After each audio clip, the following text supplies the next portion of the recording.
So President Trump has been not president for 2 days, and the mainstream media and so many people are acting like he never existed. They talk about impeachment. That's about it. Look, I know we have a new president, but Donald Trump changed the world. He changed American culture. He changed American politics. And this is totally bizarre for me that he's not still in office. And we're not hearing from him on Twitter, of course. But here's the deal. I hear he's relaxing and playing a lot of golf. He's done that before, but not under these circumstances in a long time where he's not needed somewhere. And I think it's probably pretty good for him, this kind of relaxation. Let's face it, he did not take a vacation basically in 4 years. He's said to think very well on the golf course. Yeah, that's where he gets some of his more creative impulses. I hope he's having a good time. He did say he'll be watching and listening and seeing what's happening. We may not hear from him for a while, but Mr. President, we are thinking of you and anxiously awaiting your next move. Meanwhile, Joe Biden is actually trying to get used to being the commander-in-chief.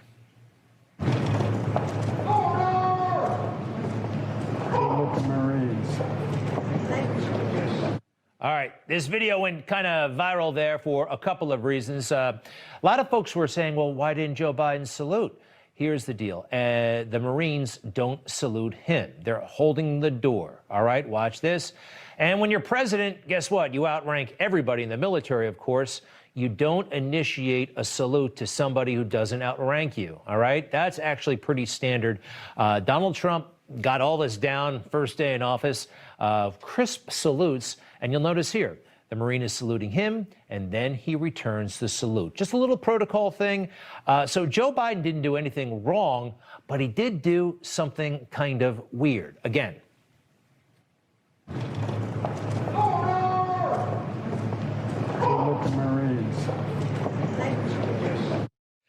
Now, as to why he said that, I have no idea. I've heard the rumors that he had something in his ear, his mind or whatever, told him to do that.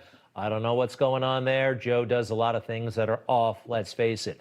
By the way, why do I know this stuff about saluting? Well, I did my time in the Marines, 9 years active duty, about 11 in the reserves, and there I am with my buddies in my dress blues. Folks, people have been talking about the military a lot on Capitol Hill.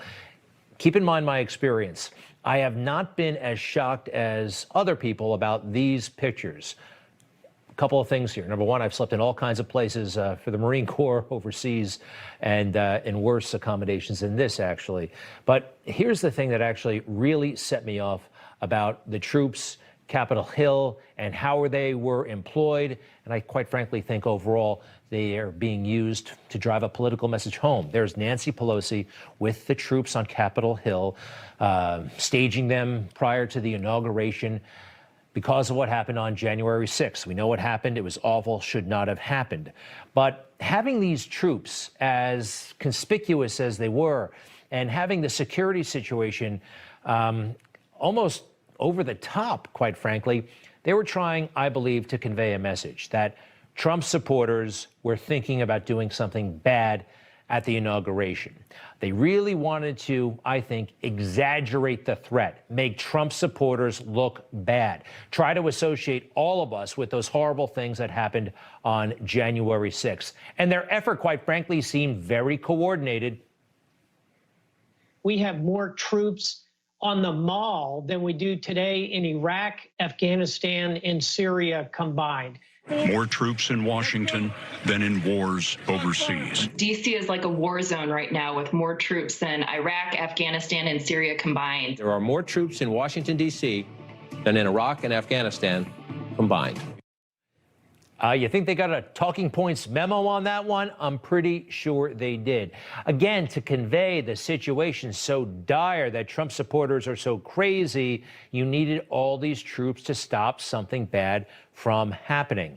And by the way, you know the pictures that actually I was taken aback by before the inauguration, all these guys in the Capitol, I think that was meant to shock us all a little bit that, oh, this is where we've come to. This is how bad the situation is. We need all of these troops. Again, what happened on January 6th was awful, and those responsible should be punished. But I sense that something political is happening here. Here's further evidence, by the way. Remember Senator Tom Cotton, Republican of Arkansas, when he wrote that op-ed over the summer?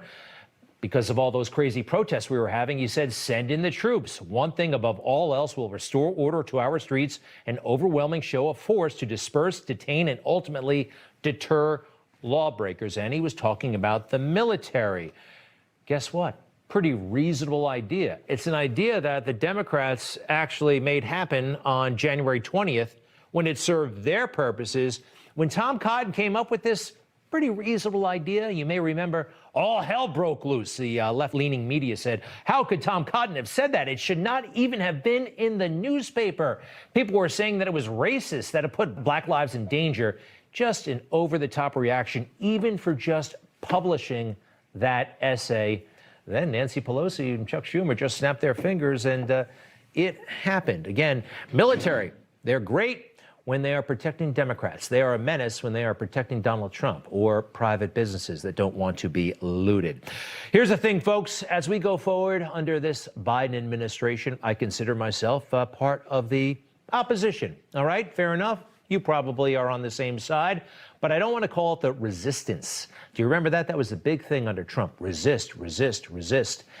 It has actually both a positive and negative connotation. The negative part, well, it goes back to World War II. People who resisted the Nazi occupation. Now, they were heroes, but they were saboteurs. They took up arms like these French women. They blew up bridges. They wanted to stop Nazi government in France, and that's good. So here, I'm just opposing what Joe Biden says and does for the most part. I don't want to take down the systems of government, and neither do you. It's an important distinction that we on the right are sure to make. On the left, no, they just embrace resistance. Vive la resistance, right? Here's a problem. When you are coddled by the press, like the Biden people were, when you finally get power, you're really rusty because the press are starting to show signs of aggressiveness, and they're not ready. Why weren't President Biden and all members of the Biden family masked at all times on federal lands last night if he signed an executive order that mandates masks on federal lands at all times? At the inaugural At the Lincoln Memorial, yes. I think, Steve, he was celebrating an evening of a historic day in our country, and certainly he signed the mask mandate because it's a way to send a message to the American public about the importance of wearing masks, how it can save tens of thousands of lives. We take a number of COVID precautions, as you know, here in terms of testing, social distancing, mask wearing ourselves, as we do every single day. But I don't know that I have more for you on it than that. Talk about making it up while you go along. She doesn't know what she's talking about.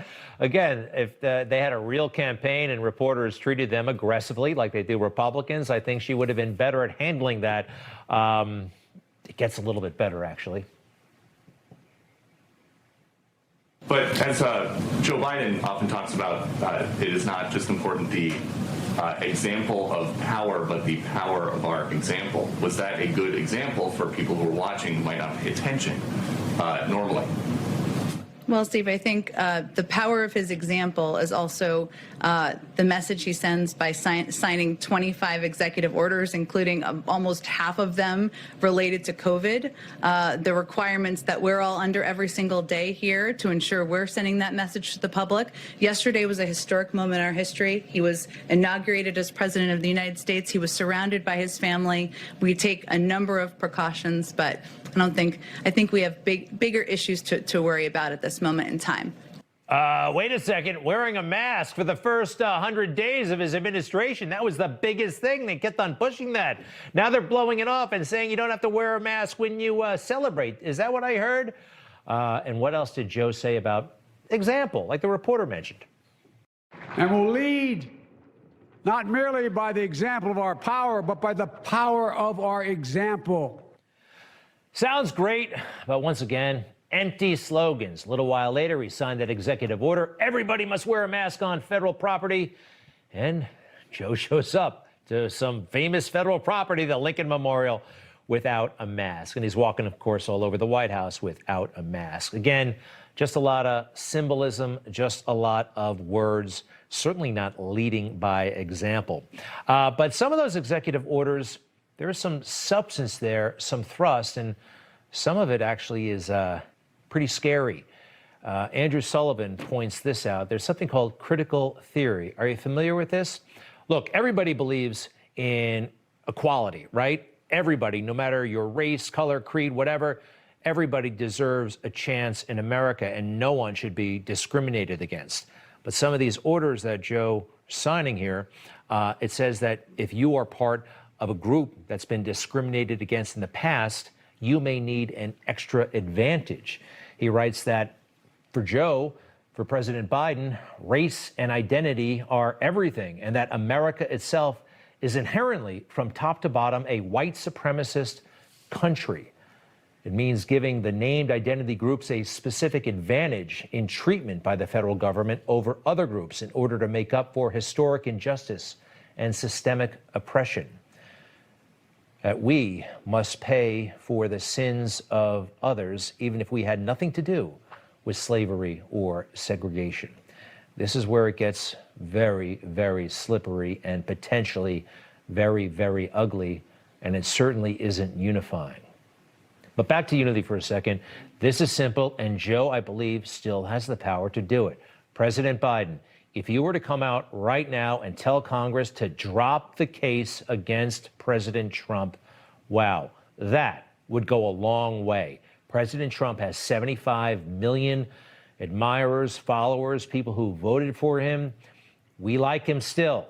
If you were to drop this bogus case, that would say a lot. The other thing, especially those of us in conservative media, tell big tech to stay out of it.